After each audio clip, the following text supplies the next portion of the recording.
Gila, kemarin gua makan kue bulan, Ju. Nggak usah ngomong, gue nggak dapet.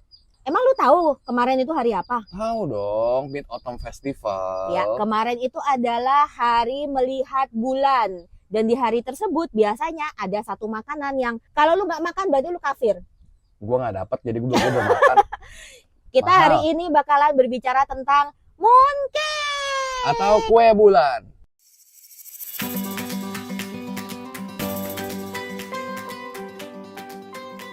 Tanggal ke-15 bulan ke-8 dalam penanggalan Cina, sejak zaman dahulu ini itu udah dirayakan ya, itu dari dinasti Shang. Coba dinasti Shang tuh abad keberapa ya? Lama banget itu mah. Abad ke-16 sebelum Masehi, lu bayangin. Wih, gue taunya bukan dinasti Han ya. Ternyata lebih jauh lagi. Dinasti Han itu abad kedua, Bapak.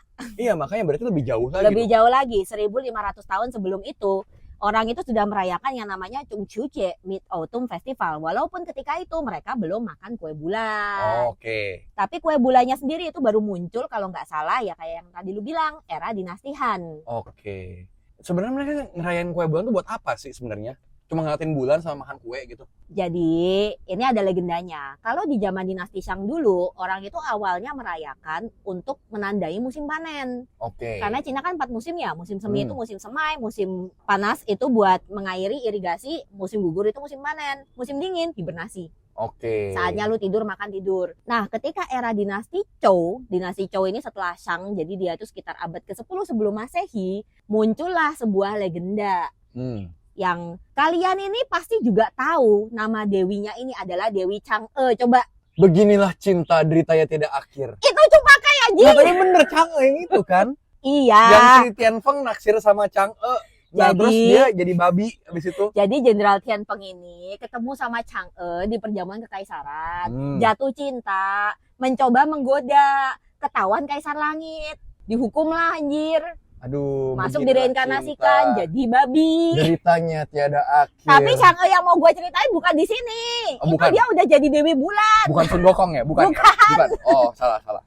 Cerita Chang'e menjadi Dewi Bulan ini sebenarnya banyak versinya. Itu ada lusinan, tapi ada satu yang paling terkenal dan yang paling lama. Chang'e ini dulunya adalah cewek biasa, tapi dia cakep banget. Istrinya seorang pemanah nomor 1 di dunia namanya Hou-i. Oh, Nah, oke. suatu hari di dunia ini muncullah 10 matahari. Lu tahu kan satu matahari aja kita ini udah kepanasan anjing. Ya, betul. Panas cuy. Ini panas banget hari ini, Nah. anjir. Lu bayangin 10. Hmm, Mampus umat manusia. oke. Hou-i kemudian diminta untuk memanah ke 10 matahari tersebut. Dipanahlah 9, sisa 1 buat menerangi bumi. Karena jasa-jasanya dipanggil dia sama si Wangmu. Si Wangmu itu Queen Mother of the West. Queen Mother of the West. Di Sun Wukong harusnya juga ada deh. Nah, dikasih hadiah pil keabadian. Hou-i-nya ini juga dijadikan raja karena jasa-jasanya. Tapi namanya orang kemakan kesuksesan berkuasa terlalu lama. Jadilah dia diktator, raja lalim dan kejam. Kita aja nyaris kena 3 periode, untungnya nggak jadi aja udah mau menangis kan. Ya. Nyindir terus. Lanjut. Gak boleh politik dinasti makanya. Makanya dinasti di Cina runtuh semua. Nah, karena itu Chang'e demi menghalangi diktator ini bisa hidup abadi, dia mencuri pil keabadian ini untuk diminum sendiri, mengorbankan diri. Nah, ternyata karena minum pil keabadian ini punya efek lain. Beliau jadi bisa melayang-layang terbang. Melayang-layanglah beliau, bablas sampai ke bulan. Ini kok gue curiga itu sebenarnya ekstasi ya. Inek kayaknya itu, dia nge-fly. Bukan coy, kokain. Kokain, bentuknya pil tuh, dimakan. Aku terbang. Jadi ceritanya Chang'e itu tuh mau ke Kayangan. Kayangan tuh di antara awan. Tapi karena kan dia minum pil keabadiannya dikasih 2 nih, overdosis. Terbang bablas nyampe ke bulan. Nah, di sana ketemu dia sama kelinci giok, kelinci bulan, the Jade Rabbit. Yang tugasnya adalah menumbuk obat keabadian di dalam lumpang. Setelah itu barulah beliau tinggal di Istana Rembulan, jadi Dewi Bulan. Dan untuk menghormati jasa-jasanya, di hari ketika beliau ini terbang bablas, overdosis, beneran kayak kokain sih. High itu dia. Gue rasa dia mati, tapi dia waktu mati dalam keadaan high sampai bulan. Ya gitu. To the moon, baby. Gitu. Ya makanya tiap tanggal 15 bulan ke-8, orang-orang China kuno kemudian akan memberikan persembahan berupa buah-buahan sama kudapan kesukaannya si Chang'e untuk menghormati jasa beliau. Kudapannya apa? Inek? Enggak sih coy. Ini kacau juga orang Cina zaman dulu ya. Gue curiga itu kecubung sih. Kecubung gue rasa.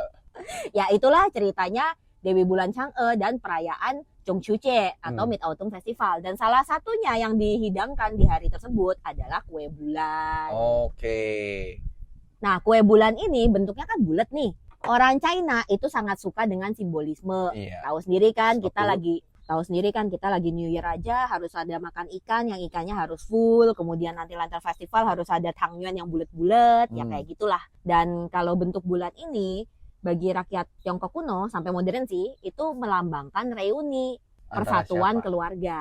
Oh. Jadi kalau di China itu ya sampai sekarang ya kalau yang Toto, lu kalau keluarga mecah, kakak beradik berantem itu malu-maluinya sampai ke ujung langit, coy. Oke. Dan ini juga melambangkan harapan untuk orang-orang yang merantau untuk bisa segera kembali reuni bersama keluarga. Makanya bentuknya bulat dan makanya di hari Mid Autumn Festival ini ada tradisi untuk berbagi mooncake. Oke. Gitu. Tapi mooncake ini tidak cuma menjadi simbol persatuan keluarga atau gathering ya. Di zaman dinasti Ming, mooncake ini juga menjadi simbol rebellion, cuy. Rebellion, pemberontakan. Pemberontakan. Waduh. Nah, ceritanya sebelum dinasti Ming itu kan dinasti Yuan. Dinasti Yuan itu kan orang Mongol ya, Bilai Khan, Genghis Khan. Ya. Nah, mereka itu nggak makan mooncake. Hmm. Orang Cina makan mooncake. Orang Cina yang di bawah dinasti Yuan itu dulu tuh ditindas parah, Pak. Jadi mereka itu sampai punya peralatan perang kayak pisau yang tajam, golok apa segala macam aja tuh nggak boleh. Oke. Nah, cara mereka menyampaikan pesan disimpan di dalam kue bulan, Oh. di dalam mooncake. Oke, pinter juga orang Cina ya. Nah, di hari Mid Autumn Festival kan pada bagi-bagi mooncake tuh. Ternyata pasti makan isinya kertas. Pemberontakan. Dari situlah Chu Yuanchang, pendiri dinasti Ming, berhasil mengumpulkan pasukan, memberontak dinasti Yuan. Kemudian beliau menang, ditobatkan sebagai Kaisar Hongwu dari dinasti Ming. Oke, berarti bukan cuman ini ya ngerayain si kan kalau dulu ceritanya katanya ketemu siapa tuh si Chang'e? Ketemu kelinci. Bukan, katanya ketemu kan setiap tahun tuh bukan. Oh iya, Heeh. Chang'e itu katanya ada yang bilang setiap tahun tanggal 15 bulan ke-8 ketemu sama si Hou-i. Hui, nah. Tapi kan legenda yang paling awal kan si Hou-i nggak mau kejar Chang'e, mau ngebunuh. Ya itu masih kejar-kejaran, bisa ketemunya cuma setahun sekali. KDRT setahun sekali tuh. Goblok. Nah, setahu gue, tapi kan ini kan diciptakan pertama kali itu dinasti Han ya kalau nggak salah. Yep. Dulu itu bentuknya kayak apa sih? Sama nggak sih kayak sama sekarang? Bentuknya yang pasti nggak secantik yang sekarang ya. Dipercaya di pertama kali diciptakan itu bukan daerah selatan, tapi daerah utara. Di Beijing. Makanan orang utara berarti. Makanan orang utara. Emang makanan orang utara rata-rata lebih manis-manis ya kalau perhatiin ya. Yang sweets gitu juga lebih banyak. Karena di tuh dari sana utara. lebih dingin dan Betul. energi yang dikeluarkan kan lebih besar. Lebih Mereka gede. lebih butuh sugar. Dan versinya itu banyak banget mooncake sebenarnya. Kita dibagi dua ya, yang tradisional sama modern. Karena zaman sekarang udah banyak banget mooncake rasa matcha, mooncake rasa coklat, tapi yang originalnya dulu nih. Kita bahas dari Beijing dulu deh. Ini yang bentuknya kayak apa nih? Bentuknya sama sebenarnya. Yang bulat. Kan dia kan ada yang bulat begini, ada yang bulatnya pipih. Jadi gini, kalau pada awalnya si mooncake ini sebenarnya pipih. Nggak terlalu menarik gimana lah, bulat biasa. Cuman kalau zaman sekarang tuh kan udah bagus ya, ada ukir-ukirannya. Bentar, itu mooncake yang pipih dan tidak menarik itu sampai sekarang masih menjadi mooncake yang disajikan kalau lu pergi ke kelenteng. Betul. Betul Iya banget. kan? Betul. Tapi kalau dikasih orang, biasa udah jarang Nggak. banget. Ada mungkin kalau misalnya yang kurang-kurang duitnya atau gimana Ya. yang kita ngomong ekonominya kurang ya. Ngasihnya mungkin kayak gitu karena lebih murah. Ya contohnya saya. Kalau versi Beijing ini yang ngebedain dari versi lainnya, sebenarnya ini versi awal yang jadi basis. Yang ngebedain pertama kulit. Kalau kita makan mooncake modern, kulitnya tipis biasanya. Iya. Agak tipis ya. Isinya Empuk. tebal banget Isinya tebal banget. Kalau Beijing ini kulitnya agak tebal, tapi empuk. dan isinya tipis. Isinya lebih sedikit lah. Berarti orang Beijing zaman dulu pelit ya? Ya mungkin lebih gak makmur ya. Karena kan di utara susah berdagang, mereka nyari bahannya susah, mahal. Logistiknya mahal mungkin. Si mooncake versi Beijing ini punya ciri khas, feelingnya hampir sama. Kayak yang kita kenal sekarang, dari biji lotus, Ada kacang yang telur merah. asin? Pasti ada kalau itu. Ah. Terus kacang hijau, tengahnya ada telur asinnya biasanya. Cuman yang ngebedain, biasanya ada aroma bunga-bunganya. Ada aroma bunga osmanthusnya yang dicampur juga dalam pembuatannya. Dan lucunya kalau di Cina, ada feelingnya seperti kurma. Itu ada feelingnya. Oh, Chinese date, Chinese jujube. Betul, Chinese jujube. Chinese jujube. Ya. Terus ada juga feelingnya hawthorn.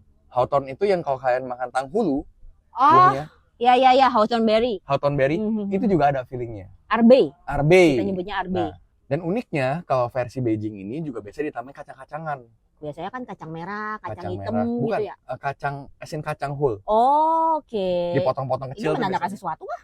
Enggak, lebih ke ini aja sih, tradisi mereka aja sih. Biar kriuk-kriuk gitu ya. Iya, ngasih tekstur, rasa lebih enak gitu. Emang unik sih.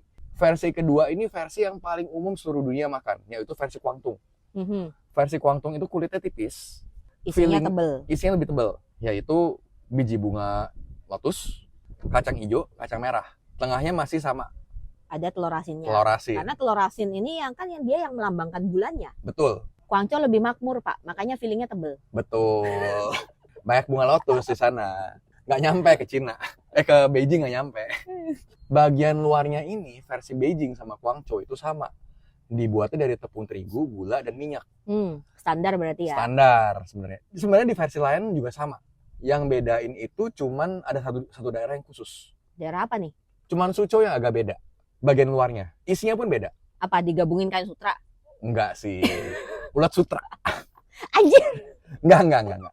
Jadi kalau di Suzhou itu yang pertama beda, isinya itu nggak cuma yang tadi manis-manis doang. Ada yang pakai daging babi. Oh. Mereka pakai daging babi, daging yang diasinkan, bahkan sampai kepiting. Savory banget ya. Ya manis-manis amis, Pak. Gurih. Enggak dong, kepiting mana amis sih kalau fresh. Kita logika aja enak. Oh ya, Suzhou lah.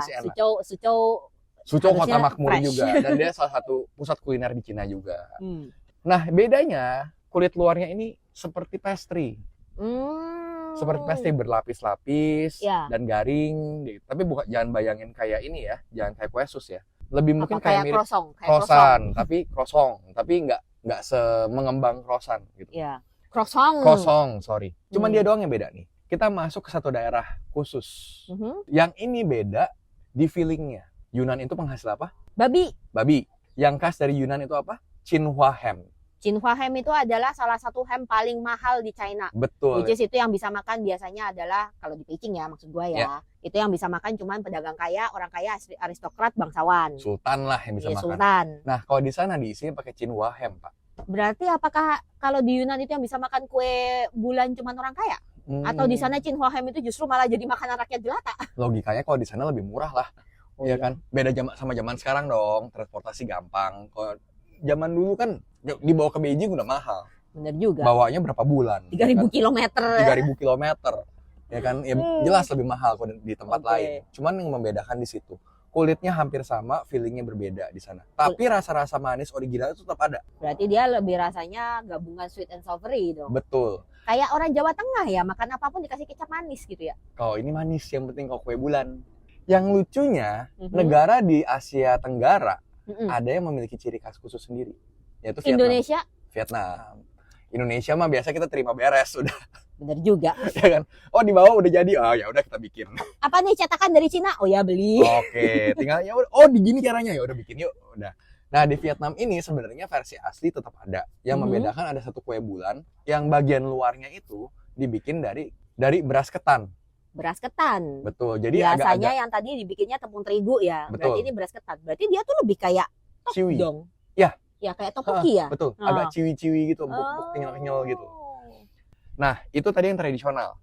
Yang modern gitu. Ini nggak dicatat jelas ya kapan mulainya, tapi ada satu jenis kue bulan diciptakan di Hong Kong. Itu yang tidak dipanggang. Kulit luarnya itu disebut ice skin. Kulit es. Ice skin. Dan ini nggak dipanggang. Dibikinnya pakai beras ketan juga. Jadi lebih mirip mochi. Oh berarti dia itu dong, makanya dingin ya? Betul. Boleh dibilang dingin. Kayak ice cream mooncake. Betul. Tapi kedengarannya enak. Emang enak. Lu pernah makan? Pernah. Anjing. Feelingnya itu juga udah modern. Isinya bisa apa? Coklat, keju, atau buah-buahan. Ada yang savory nggak? Ada. Cuman kalau buat yang ice mooncake begini, lebih populer rasa-rasa modern ya. Rasa seperti manis. Coklat, buah-buahan kayak stroberi, mangga, dan lain-lain. Jadi istilahnya ini tuh boleh dibilang kayak ice cream mochi yang kita tahu tapi versi mooncake aja versi gitu mooncake. Ya. Tapi kayak gitu tuh tetap ada kuning telurnya nggak? Ada. Ada juga? Ada. Ada anjing. Tapi ada beberapa versi nggak ada. Ya karena udah modern mungkin nilai budayanya udah sedikit bergeser ya. Yang penting bentuknya dipikir gitu kan. Tapi kan sebenarnya ada artinya ya. Betul.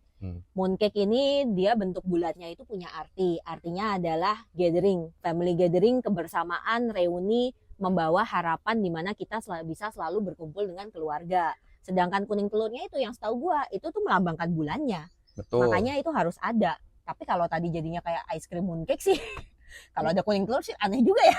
Ya aneh sih, tapi masih masuk lah ya. Yang Soalnya lu kan makan dingin dulu, ya. Ya lu makan dulu ada kuning telurnya nggak? Nggak ada sih. Untungnya nggak ada. Kalau nggak lagi makan matcha, tiba-tiba ada kuning telurnya, aneh juga sih rasanya sih. Cuk, asin. Asin, matcha gitu, aneh gitu. Udah bergeser sedikit, cuman nilai-nilainya itu tetap ada. Dan gue tetap happy kalau Mooncake Festival, karena biasa dapet mooncake-nya enak-enak. Tapi lu tahu nggak mooncake terbesar yang pernah dibikin sama umat manusia di muka bumi? Hotel Marriott Shanghai di tanggal 19 September 2013 menembus Guinness Book of World Record, membuat kue bulan tergede di dunia. Gedenya 8 meter, beratnya nyaris 2.500 kilo. 2,5 ton, hampir 1 mobil berarti. Yes, itu gua nggak tahu itu habisnya berapa lama, berapa orang yang makan, tapi gua rasa kayaknya itu buat ngasih makan rakyat Shanghai satu kota berapa lama ya? Seminggu nyampe kan? Kayaknya tuh kalau dibagi-bagiin sih banyak sih. Dan rekor Guinness Book of World Records ini sampai sekarang masih belum terpecahkan. Ya siapa juga yang kurang kerjaan bikin mooncake segede gitu ya. Cuman Marriott doang anjir. Tapi sebenarnya di zaman modern ini pun bentuk mooncake udah mulai bervariatif. Kalau zaman dulu mungkin ya segedenya sekitar 15 cm, 10 cm ya. Tapi sekarang kayaknya malah lebih Sekarang kecil ada yang lebih kecil-kecil juga. Iya. Kenapa? Karena orang modern lebih suka yang one bite size Iya, gitu kan. betul. Dan rasanya pun kok yang asli, tradisional itu bisa manis banget. Betul. Kalau zaman sekarang karena banyak health concern, Ya. maunya lebih sehat, ada Gulanya yang dikurangin, ada yang gluten free, ada yang macem-macem kayak gitu. Dan lagi pula juga mooncake itu ya dulu kan biasanya bentuknya harusnya bulat sempurna.